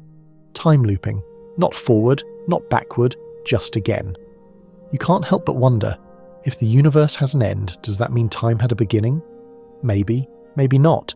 Cosmic microwave background radiation, the afterglow of the Big Bang, seems to suggest a definite starting point, a moment when space and time as we know them emerged. But before that moment, that word, before, stops making sense because there was no time, which sounds like nonsense until you realize nonsense is the only sense that fits. You lie there, awash in this paradox. A beginning that has no beginning, an end that may just be a phase. Time, now stretched to the thinnest thread, begins to shimmer, And then, more personally, there's the idea that your time ends. One day, your heartbeat stops. Your neurons fire one last time. You vanish from your own timeline. And here things get weird again. Because what is that experience, really? You can't experience non-experience. You can't feel the absence of feeling. So to your perception, does time ever truly end? Or does it just go blank? A soft curtain drawn over a stage with no audience left. But even that ending is only one way to look at it. Others imagine time doesn't end for you. It splits. A religious belief, a reincarnation, a multiversal fork. Consciousness reborn in another now, another frame of reference, a different rhythm of experience. You're not here to decide what's real, only to feel the possibilities brush against you like wind through long grass. And here's something oddly comforting. Some physicists argue that the universe is timeless already. We just perceive time because of change, like a flipbook that only becomes a story when we turn the pages. But if every moment already exists, if the universe is a complete structure, with past, present and future baked in, then time doesn't end or flow, it just is. Eternal. Fixed. Total. You're just a light passing through it. One moment at a time, one page at a time, and this moment, right now, is one of them. You breathe again, slowly. You think about how strange it is that you, a creature born from stardust, can even ask these questions. That time gave you enough seconds to wonder about itself. It gave you space to imagine what it's like without it. You reach the edge of thought now. There's nothing more to solve, not tonight. The clocks are tired, your eyes are heavy, and somewhere a star has just gone dark, but not all of them, not yet. Somewhere a child is being born. Somewhere, someone just made tea. Somewhere a sleepy voice is reading about time to a stranger drifting off. And that means time still exists. At least here, at least now. Maybe that's all the truth you need. And maybe, just maybe, that's all it ever was. A story, your story, told 1 second at a time. Wind down. So now, as you sink beneath the waves of thought, let it all begin to blur. Let the ticking fade. Let the stars spin gently above you, untethered by minutes or hours or years. Time doesn't need you to understand it, it just needs you to let go. There's no rush, no countdown, just breath and softness. The warmth of your pillow, the hush of your own heartbeat. If time is a rhythm, you've earned the rest between the notes. If it's a wave, you're riding the calm part now. Let your muscles go slack. Let your mind unfold like a quiet sky. The universe will keep turning, clocks will keep ticking, but you don't need to follow them anymore, not tonight. You are timeless. You are still. You are here, and for now, that is enough. Good night. The silence holds for a while. It cradles you, cushioned and slow, until a question tiptoes its way into your brain like a thought you didn't mean to have. Is now even real? It sounds simple, maybe even silly. Of course now is real. You're in it, aren't you? Listening to this voice, breathing, existing. Surely that means something is happening, right now. But then the thought lingers. It won't leave. And you begin to wonder, is the present just a trick of attention? You sit up, metaphorically, mentally, and examine the idea more closely. Your brain processes everything with a delay. You see a flash of lightning, and only after a few milliseconds do your neurons finish turning it into an image. By the time you're conscious of the strike, it's already in the past, and yet it feels immediate. That feeling of now, that flickering slice between past and future, is called the present moment. But it's slippery. You can't hold on to it, you can't point to it, you can't isolate it like a rock or a spoon. It vanishes as soon as you notice it. In fact, scientists have tried to pin it down, to ask, how long is now? The answer. Your brain tends to bundle together sensory input into a window of about 2 to 3 seconds. That's your subjective present. Anything longer than that becomes memory. Anything shorter blends into background noise. In other words, now isn't a single instant. It's a mini time bubble, stitched together by your brain so you can function without constantly crashing into reality like a poorly coded video game character. Imagine if your awareness refreshed every millisecond. You'd never finish a thought, never string a sentence together. Your reality would be a strobe light. Instead, your brain gently smooshes time together into a smooth experience, like buttering toast over a jagged waffle. But is that real time, or just your mind's best guess? You remember what you've learned so far. In Einstein's universe, there's no universal now. Different observers, moving at different speeds or living in different gravitational fields, will disagree on what moment is happening right now. The closer you get to the speed of light, the weirder it gets. Imagine two people, one on Earth, one in a spaceship moving near light speed. What they consider to be now is not the same. The moment you eat a sandwich could, for them, happen before you even finish making it. So whose now is real? The uncomfortable answer, maybe neither, or maybe both. Because in relativity, there's no single privileged perspective. No cosmic narrator saying, this is the present. Only observers and clocks and points of view. You lean into the idea. Maybe now is a kind of agreement, a mutual handshake between perception and expectation, something you and the universe decide together, based on where you are and how you're moving. But that's not the only theory. Philosophers have spilled oceans of ink over the nature of the present. There are three major camps. 1. Presentism. Only the present is real. The past is gone. The future doesn't exist yet. You're living in a flickering reality that updates moment by moment, like a cosmic slideshow. 2. Eternalism. Past, present, and future are all equally real. Time is a dimension like space. You don't move through time. You exist in it, like a statue whose shape extends across moments. 3. The growing block theory. The past and present are real, but the future isn't. Time is a block that keeps growing. New moments get added one after another, but the future remains unwritten. Each one feels right depending on your mood. Presentism appeals when you're savouring a sunset. Eternalism is comforting when you miss someone. The growing block is basically your email inbox. And yet, each theory raises more questions than it answers. If only the present is real, why can we remember the past but not the future? If all moments are equally real, why do we only experience one at a time? If the future isn't real yet, what determines what comes next?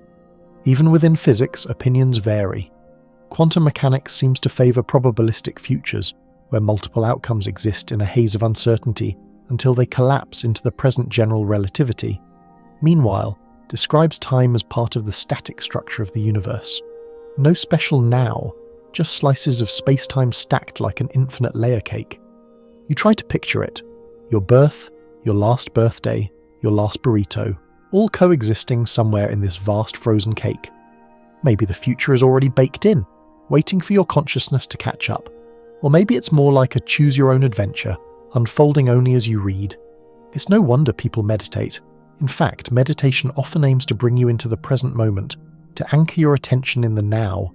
But if the now is just a bundle of electrical guesses wrapped in memory and habit, what exactly are you anchoring to? Still, it works. It brings calm.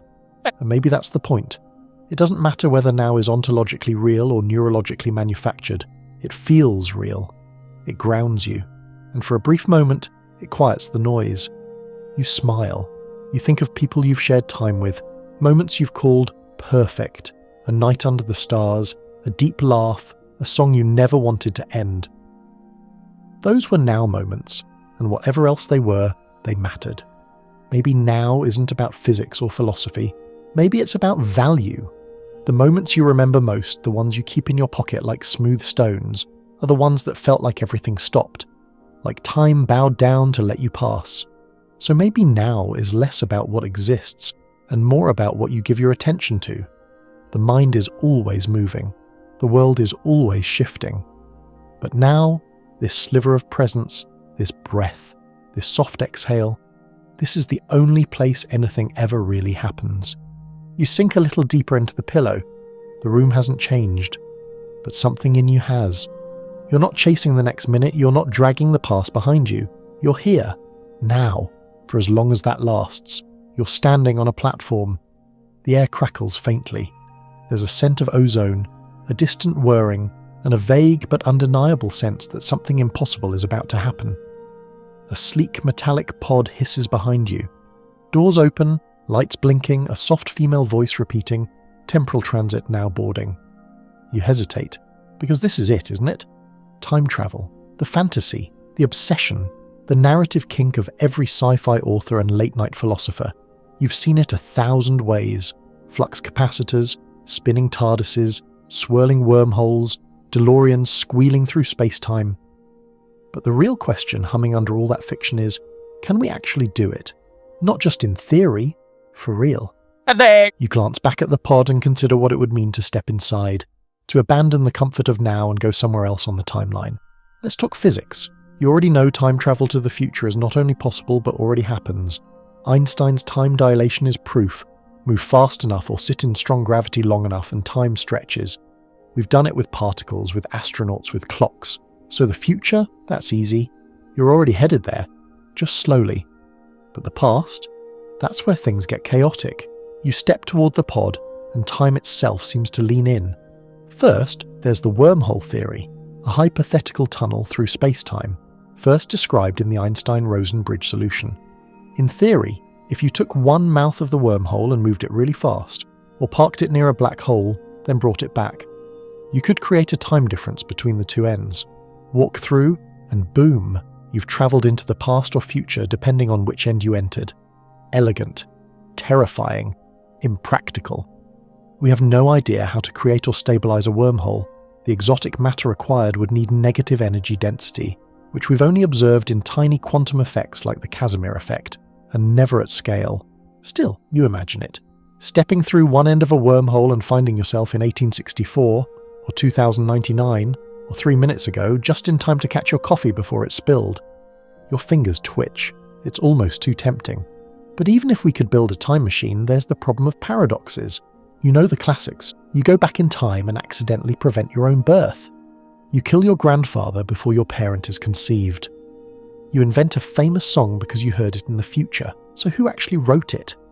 These aren't just jokes. They're logical inconsistencies that tie causality into knots. Physicists have responded with theories to dodge the contradictions. We mentioned one already, the Novikov self-consistency principle. In this view, any event that would create a paradox is impossible. The timeline corrects itself. You might try to change the past, but you'd always fail, or you'd end up doing exactly what already happened. Free will? More like a locked script. Then there's the many worlds interpretation, back for another round. In this model, travelling to the past doesn't alter your original timeline. It creates a new branch, where the changes you make play out independently. Kill your grandfather, sure, but not your grandfather. Just a version of him in a parallel reality. Congratulations, you're now stuck in a whole new universe with no return ticket. It's like updating a Google Doc and accidentally making a copy instead. The original's still there. You just created a messier folder. Some physicists take it a step further, retrocausality. The idea that effects can precede their causes at the quantum level, that maybe the future can influence the past. It's not proven. It's not well understood. But certain quantum experiments suggest that decisions made in the present can affect how particles behaved in the past. It's real data, and it's deeply disturbing. Historians and scientists still argue whether these theories mean true time travel is possible, or whether it just reveals the limits of our understanding of time, causality, and quantum strangeness. Meanwhile, you can't help but notice something odd. If time travel to the past were possible, where are all the time tourists? No one's shown up at the pyramids with a GoPro. No one's interrupted your dentist appointment claiming to be from 3187. There's a distinct lack of future hipsters snapping selfies during the signing of the Declaration of Independence. One explanation: time travel is possible, but only from the moment the machine is first activated. So you could only travel as far back as the machine's start date, no earlier. The machine creates a kind of tunnel through time, but only after it exists. Before that, there's no doorway. Or maybe time travel is happening, but the travellers are good at hiding, blending in, avoiding paradoxes, carefully sipping tea in the background of famous events, unnoticed. Maybe one's reading this with you now. You lean against the pod, it hums under your hand. It doesn't open, of course. Not yet. You start to ask yourself, even if time travel were possible, should we do it? Think about it. Visit the past and you risk disrupting fragile events. Save one life and you might doom another. Introduce future tech and you create economic chaos. Break your own timeline and you might never return home. The past was not built to support your weight. The future? It's just as risky. Would you want to know how things end? What if it's beautiful? What if it's not? And then there's the emotional toll. Imagine watching your younger self make mistakes and being unable to stop it. Or meeting someone you love who doesn't recognize you anymore. Or discovering you were never meant to be where you are. You step away from the pod, because maybe time travel isn't about going anywhere. Maybe it's a metaphor, a longing, a reflection of our desire to fix, to know, to control. And maybe the best time machine you have is your memory, or your choices, or the simple, impossible magic of right now. Because for all the wild theories and tangled paradoxes, you're still here, in this moment, a creature of time, thinking about time, wondering what it all means. You look at the pod one more time and it vanishes, because the truth is you're already travelling through time, at 1 second per second. And that might be the most remarkable trip of all. You're back in your room now, feet on the floor, walls solid, lights dim, but something feels different. You look at the clock. It ticks. You watch the second hand make its clean little leap forward. Again. You listen. Tick. Tick. It's a familiar rhythm, but now you can't stop wondering what it's actually doing. Because here's the question that's been hovering quietly at the back of your mind. Are clocks measuring time, or are they just measuring movement? You pick up a watch, heavy in your palm. There's no magic inside, just gears, springs, a bit of tension and release. Mechanical motion. It doesn't know what a second is, it just moves. Even the most advanced atomic clocks don't count time itself. They count vibrations. In the case of cesium clocks, that's 9,192,631,770 oscillations per second. But who decided that number equals 1 second? You did. Well, not you personally, but people. Time, it turns out, is deeply tied to motion. You feel it in the planet's spin, the moon's orbit, the rise and fall of the sun. These cycles give us the scaffolding for seconds, minutes, hours, days. But what if there were no motion? No orbits, no rotations, no heartbeats or ticking. Would time still exist? You imagine yourself in a perfect void. Nothing moving, no heat, no sound, just stillness. Would time pass there? If absolutely nothing changed, no particles jiggling, no light flickering, would there even be a later? Some physicists argue no. Without change, without events, time loses meaning. In this view, time is not a substance flowing past you. It's a label we assign to order, to change, to motion. A convenient way to say, this happened after that. You lean back and squint at your ceiling. Maybe time is like distance. You can measure how far you've walked, but the distance is not a thing in itself. It's just a comparison between 2 points. So maybe time is just the space between events, nothing more. Which brings us to Julian Barber, a physicist with a radical idea. What if time doesn't exist at all? What if the universe is just a series of nows, frozen configurations of the universe, each complete and timeless? He calls these moments nows, and says all of reality is a collection of them, like still frames in a film reel. Motion? That's just your brain flipping through those frames in a particular order. You feel your own life flash through your mind like a slideshow. First day of school, that one summer, that awful breakup, a weird dream about owls, all nows, all slices. Barber's idea is unsettling. In this view, clocks don't measure time. They create the illusion of time by showing you one configuration after another. Your brain fills in the rest, like those old flipbooks you made as a kid, drawings that seem to move only because you turned the pages. But what about time in equations? Surely it must be real if it shows up in Newton's laws, in Einstein's theories, in the formulas we use to launch satellites and model climate change. Yes, but here's the twist. Those equations don't need a direction for time. They work just as well backward. That's why they're called time-symmetric. They care about relationships, not sequences. A planet's orbit works whether you model it going forward or in reverse. A pendulum swings just as gracefully backwards. It's not until we start measuring entropy, that increase in disorder, that the direction becomes obvious. You glance back at your clock. It hasn't stopped ticking, but now you wonder if that's all it's doing.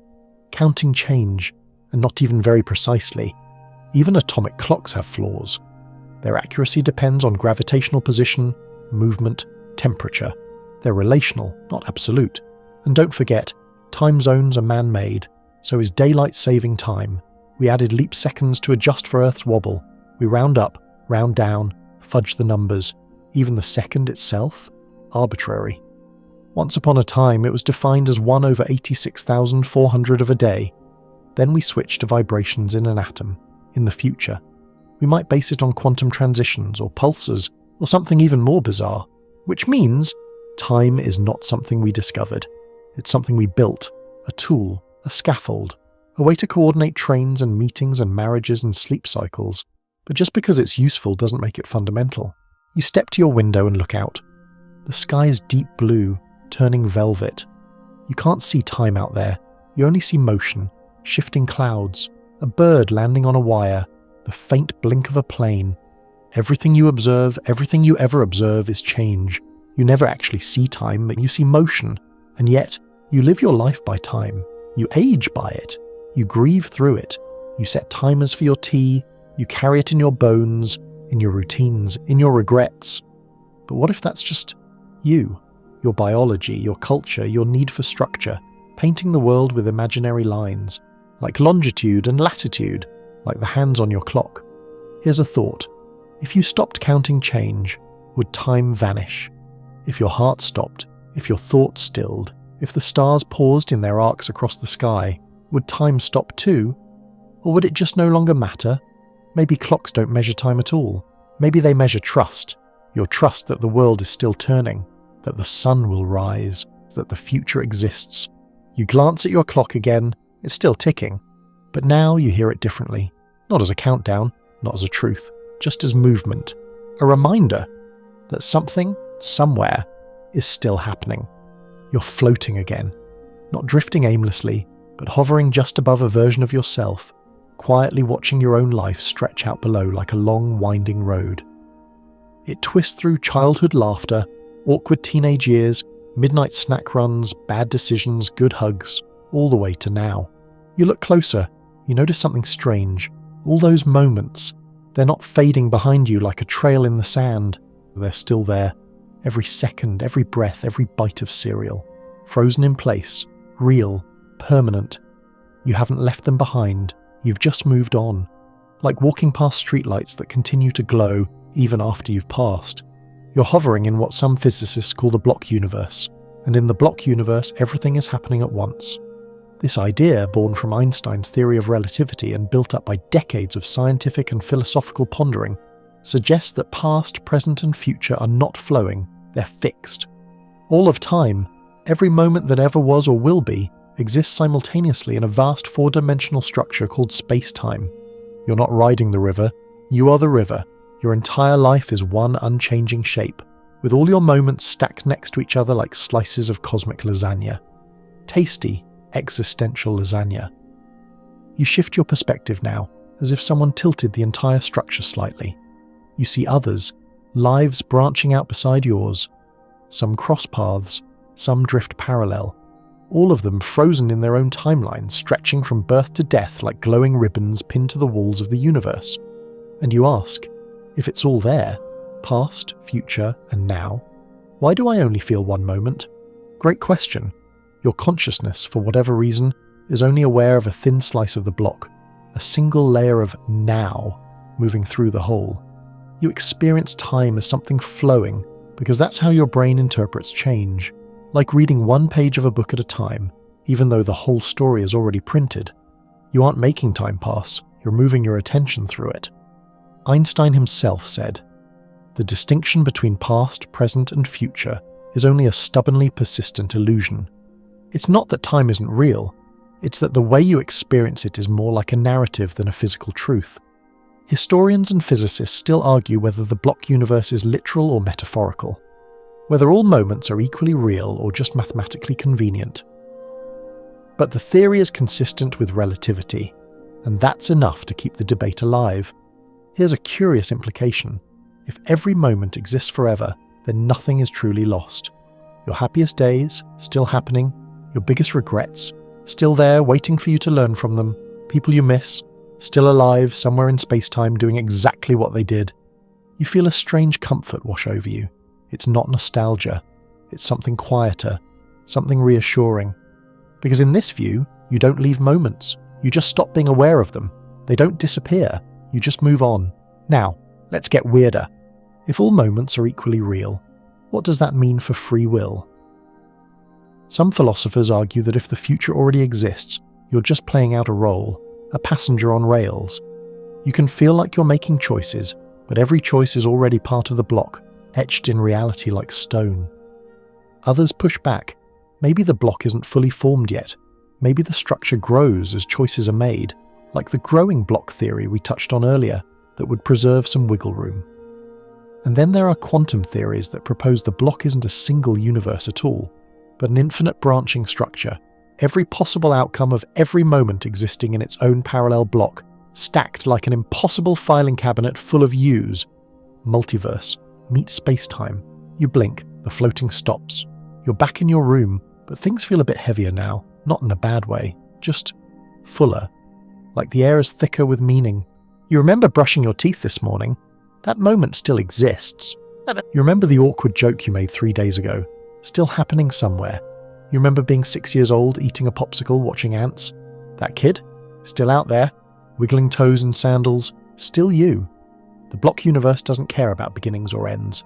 It doesn't require closure. It just is everything, always, all at once. You sit with that. You think of time differently now, not as a ticking line dragging you forward, but as a landscape. And you, a traveller walking one path through it, glimpsing only what's lit by your consciousness. Imagine standing on a mountain ridge, seeing the valley you came from and the one ahead, neither more or less real, just elsewhere. Maybe time works like that. Maybe everything you are is already built. Maybe you're just discovering it, one footstep at a time. So the next time you feel a moment slipping away, like that perfect song ending or a loved one waving goodbye, maybe don't think of it as over. Just think of it as elsewhere in the block, waiting, always there, always you're waiting. Not for anything big, just waiting. Maybe the microwave to beep, a loading screen to finish, the next episode to start after that 5-second delay that somehow feels like a personal insult. You check your phone, you fidget, you sigh, and suddenly you notice it. Time is stretching. It's still moving, sure, but slower now. Each second takes longer than it should. The world isn't frozen, just sluggish, like molasses through a straw. You're not in a time machine or a black hole. You're in something stranger, boredom. And in this moment you ask yourself a question that has plagued humans since the dawn of alarm clocks and DMV lines. Why does time feel so different depending on what you're doing? It's one of the great quirks of being human. Subjective time. The psychological experience of how fast or slow a moment feels. Because while the clock on the wall ticks with steady arrogance, your internal clock is all over the place. 5 minutes at the dentist, an hour, 5 minutes with someone you love, a blink. Time bends in the mind like light in water. And now you begin to wonder, what exactly is happening inside you during these weird time distortions? Let's start with attention. When you're engaged, immersed in something new or intense, your brain takes in more detail. It's working harder, capturing more sensory input, laying down more memory breadcrumbs. As a result, that time period feels longer in hindsight because you have more to remember. But during the experience, it often flies by. That's why vacations feel fast while you're living them. But when you look back, they feel expansive.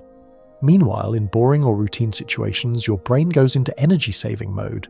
Fewer new memories are formed, fewer details recorded. So the time feels slow while it's happening, but later, you barely remember it at all. Your brain says, nothing important happened here, no need to bookmark. So weirdly, time drags in boredom but disappears afterward. It's like your memory and your perception are playing tug-of-war over your timeline. Now add emotion to the mix. Fear makes time feel slower. In dangerous situations, your brain goes into high alert. Adrenaline pumps, senses sharpen, and your perception of time expands. That's why people describe car crashes or accidents as happening in slow motion. Your brain's not changing the speed of reality. It's just processing more per second, stretching the moment subjectively. On the flip side, happiness often compresses time. You're so engaged, so immersed in laughter, dancing, storytelling, that you forget to monitor the clock. You blink, and the night is over. Historians of psychology still debate whether subjective time is primarily neurological, emotional, cultural, or some unholy cocktail of all three, no consensus. But plenty of fascinating theories. And here's another layer: age. Remember how endless summers felt as a child? Days that stretched on forever, Afternoons so long they could hold 3 whole adventures and still leave room for ice cream. Now, you look up and it's August again. What happened? One theory. As you age, each year becomes a smaller percentage of your total life. When you're 5, a year is 20% of your existence. At 50, it's just 2%, so it feels shorter. Another theory is that newness equals density. Children experience the world with fresh eyes. Everything is novel, worth noting. Their brains are recording more detail, forming more memory landmarks. As adults, we've seen it before. Our brains get lazy. We compress the ordinary into blur. Time slides by, unnoticed. And let's not forget the role of culture. In some societies, time is fluid. Waiting isn't a failure, it's a fact. Delay is a part of life. In others, time is weaponized. Late is disrespectful, and every minute must be accounted for. You've likely been trained, without realizing it, to associate waiting with waste. So when you sit at a red light or stand in a line, your brain doesn't just register the slowness, it judges it. It adds a layer of frustration that stretches the moment even more. But not all waiting is bad. Sometimes, waiting is anticipation. Think of that countdown before a movie. The last few minutes before a trip. The moment before someone you love walks through the door. Time slows then too, but with a kind of sparkle. So maybe it's not just what you're doing, but how you feel about what you're doing. Are you engaged or disconnected, curious or disinterested, stuck, or simply still? Here's a fun tidbit. Researchers have tried to build devices that measure subjective time, asking participants to estimate how much time has passed without looking at a clock. The results vary wildly depending on context, emotion, even temperature. It turns out your body is one of your clocks. Your heartbeat, your breathing, your eye movements all contribute to your inner sense of time passing. Slow your breathing, and time can feel slower. Speed it up, and time races. You begin to see time less like a metronome and more like a drumbeat, one that responds to your rhythm, not the other way around. And in this realization, you find something comforting. You can't control time itself, but you can shape how you experience it. You can stretch a moment by paying attention. You can slow a day by breaking routine. You can make a memory last by soaking it in fully. And when you're waiting, really waiting, you can shift from frustration to curiosity. From, why is this taking so long? To, what am I noticing right now? A flicker of wind, the rhythm of your breath, a thought you've been avoiding, a bit of stillness in the chaos. Time may be a river, but you don't have to get dragged.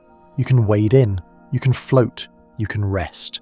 You're still waiting technically, but now it feels different. You're not stuck, you're simply here. And sometimes that's all waiting really is. A pause, a breath, a quiet gift wrapped in the illusion of delay. Close your eyes. Now imagine something stranger than time travel, stranger than the block universe, stranger than every paradox you've tiptoed through so far. Imagine this. What if you didn't live inside time at all? What if time wasn't just slow or stretchy or illusory, but entirely external to you? What if you could step outside it? You feel your thoughts soften, your limbs heavy with the suggestion. Could you live beyond time or beneath it? Could consciousness continue without clocks, without memory, without change? Let's walk there. First, picture eternity, not the poetic kind. Not. This lecture feels like eternity. Real eternity. Unchanging. No beginning, no end, no events, no story. Just being. What does that even feel like? Well, maybe you've brushed up against it. In moments of deep meditation, in the final seconds before sleep, in a long float through a sensory deprivation tank, or during a fever dream where time had no anchor, you were there, but not when. And that's the first hint. Maybe existing outside of time isn't science fiction. Maybe it's already woven into your brain. In psychology, there's a term, temporal disintegration. It describes what happens when your sense of time falls apart. It's been reported by people in extreme isolation, in intense grief, during spiritual experiences and, yes, even in dreams. Time doesn't stop, it just stops being important. There's also flow state, that immersive zone where you lose track of time entirely. Artists, athletes, musicians, you've felt it too. Hours vanish. There's no before, no after, just now, stretched and bottomless. Maybe stepping outside time isn't about leaving it altogether. Maybe it's about letting go of its grip. Now we go deeper. Certain religious and spiritual traditions believe that time is a prison, a loop, a test, something the soul must transcend. In Hinduism and Buddhism, time is part of samsara, the cycle of birth, death, and rebirth. The goal? Liberation, enlightenment, a state called moksha or nirvana, where time no longer binds the self, where there is no more becoming, just being. Christian mysticism has its own version. Eternity not as endless time, but as timelessness. Heaven described as a state beyond sequence. God as a being outside time entirely. Islamic philosophy too ponders God's relation to time, eternal, unchanging beyond the ticking of cosmic clocks, an unmoved mover outside creation.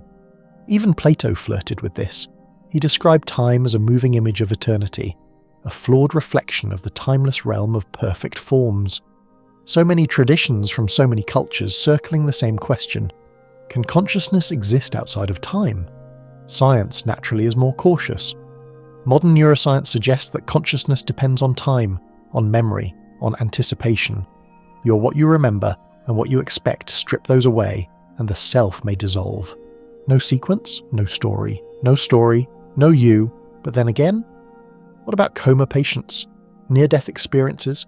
People revived after minutes, sometimes hours, of clinical flatlining, who report visions, thoughts, even presence. They often say the same thing. There was no time, I just was. Are these just tricks of a dying brain? Or brief glimmers of something more? Historians and neurologists still argue whether these experiences reflect consciousness unbound, or simply an illusion created by starved neurons.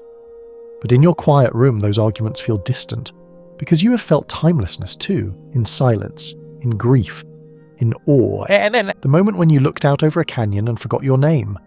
The moment when you held a newborn and felt a century pass in a single blink. The moment when music swallowed you whole. Maybe you can't live outside time forever, but maybe you can visit. Like a traveller slipping through a side door in the Museum of Reality. No security cameras, no alarms, just a brief taste of a deeper stillness. Now take it one step further. What if time itself is a byproduct of consciousness? Not the other way around. Some physicists are starting to explore this. They ask, what if time isn't out there, part of the universe, but something that emerges when we observe it? Just like temperature doesn't exist in a single atom, only when you gather enough of them. Or how wetness doesn't exist in a single molecule of water, but emerges in the collective. Could time be like that? A product of complexity, a side effect of awareness? If so, then stepping outside time might be simpler than you think. Maybe it's not about physics. Maybe it's about letting go, of tracking, of planning, and of remembering, just for a while, to see what's left when you're not counting. You let your breath slow, the seconds blur. You're not in a timeline, you're not in a story, you're not preparing for what comes next. You're just here, maybe for the first time, not in time, but with time, not moving through it, but sitting beside it. And in this stillness, this unmeasured space between seconds, you realize you don't have to live outside of time, you only have to stop chasing it. You're falling again, but this time not through space or memory or a wormhole shaped like a spaghetti noodle. This time you're falling through an idea. What if time is not fundamental at all? What if it's not stitched into the fabric of reality like a cosmic backbone, but instead, gasp, something that emerges from deeper, stranger, more fundamental ingredients? You land softly, not on ground, but on theory. Mathematical, abstract, and deeply weird theory. This is where some of the boldest thinkers in physics gather. Those who believe that time isn't built into the universe's operating system. It's more like a user interface, a display, something useful, but not real. Think about it. When you use a computer, you see folders, icons, a trash bin. But under the hood, just electrons, binary code, operations you never see. The interface isn't false. It's just not the whole truth. What if time is like that? Something your consciousness interprets, like icons on a screen, not something the universe actually has.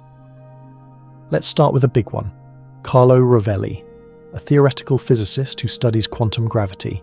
In his theory, called loop quantum gravity, time is not a basic part of reality. There's no clock ticking behind the scenes. Instead, the universe is made of networks of relationships, tiny quantum loops, and what we perceive as time emerges from how these loops change relative to one another.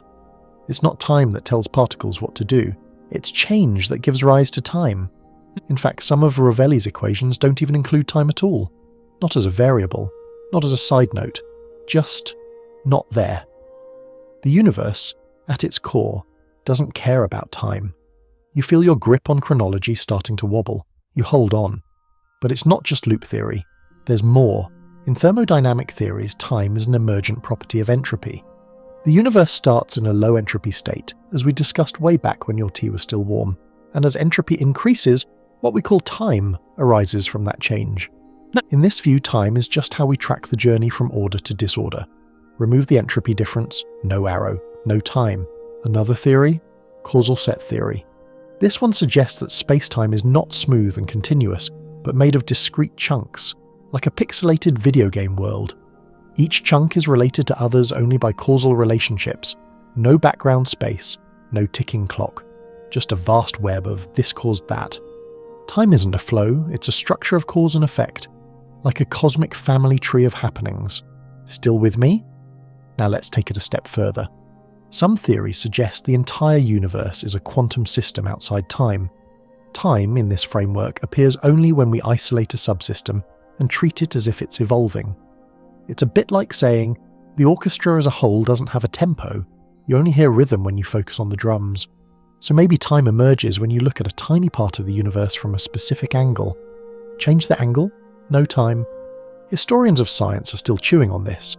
Is it possible the flow of time, the bedrock of our experience, is not real, but merely a shadow cast by deeper physical laws? Or worse, what if time is just a story we tell ourselves to keep reality organised? Just like we sort email by date or groceries by aisle. A useful delusion, but not the truth. And yet, here you are, still aging, still planning dinner, still wondering if it's too late to start something new. If time isn't fundamental, why does it feel so unavoidable? Here's a thought. Maybe our minds evolved to perceive time because it helps us survive, to predict outcomes, to remember past dangers, to build models of what might happen next. Without time, you'd walk into traffic. You'd forget where you left your shoes. You wouldn't exist as a coherent you. Maybe consciousness requires time, or maybe consciousness creates it. And here's where it gets really meta. The universe might not experience time. You do. And only because you're made of memories, instincts, and neural wiring that evolved under certain conditions. Time may not be baked into the laws of physics, but it is profoundly baked into you. You blink now. The room is quiet again. You glance at your hands, your skin, the soft rise and fall of your chest. Everything still says, now.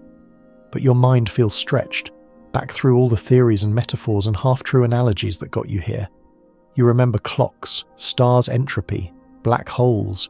You remember drifting through the block universe and wondering if you were still 6 years old somewhere in space-time. And now, you're left with a very strange kind of peace. Because whether time is real or emergent, whether it's fundamental or fictional, whether the universe ticks forward or just exists as one frozen thing, you still get to live in it. You still get this moment, and this one too. You stretch, bones creaking a little. Time or something like it has left a mark, and maybe that's what matters. Not whether time exists in the equations, but whether it exists in you. Because when the theories are stripped away, when the math becomes white noise and the philosophers go home to argue over espresso, you're still here. Still blinking, still breathing, still choosing what to do next. Whatever time is, that feels real enough.